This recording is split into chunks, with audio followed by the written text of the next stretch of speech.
Incorporate history. Before one can incorporate history, one must remember history as it occurred. Remembering history is important in both the microcosm and the macrocosm.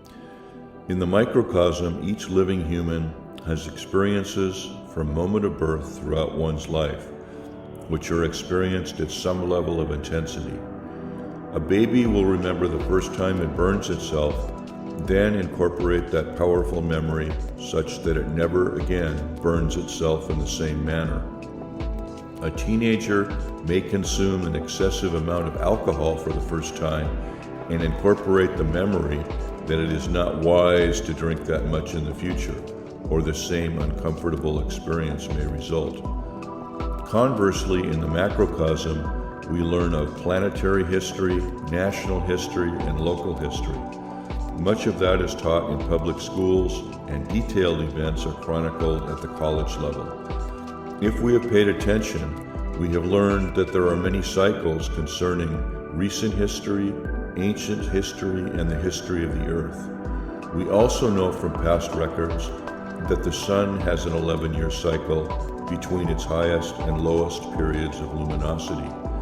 And we know that major crises of the planet occur about every 3,600 years. All the different cycles move at different rates, exemplified by the duration of each planet's orbit around the sun and how each rotates about its own axis. For example, the history of our planet tells us that we have a pattern of repetition in our seasons, which is illustrated by data that goes back to the dawn of man. We also learn that presidential elections occur every 4 years in November. We finally learn how often our country has undergone a crisis 84 years apart, as described in The Fourth Turning by Strauss and Howe. We need to use our memories to incorporate history. One seculum ago, adults wanted their children to have a well-rounded knowledge of national and world history. Today, the national goal seems to have turned toward a focus on what a child thinks, as opposed to how children can develop their minds to think however they want.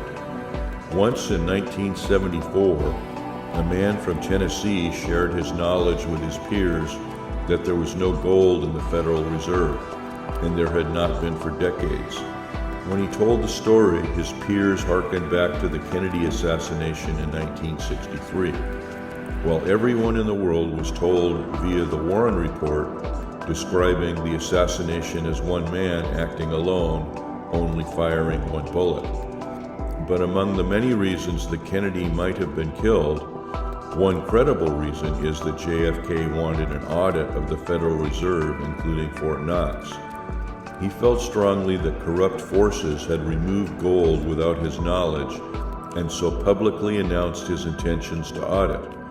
Other presidents in Dallas that day included Lyndon Johnson, Richard Nixon, and George H.W. Bush. Unfortunately, since that is not written in our history books, one must dig deeply in order to uncover the supposed dark truth. The key to this is that the U.S. experienced a tragedy that has been kept buried since 1963. The reason it has been buried is to protect those who might have engaged in corruption leading to the event. Those nefarious folks are now dead, so they can never be convicted of their crimes.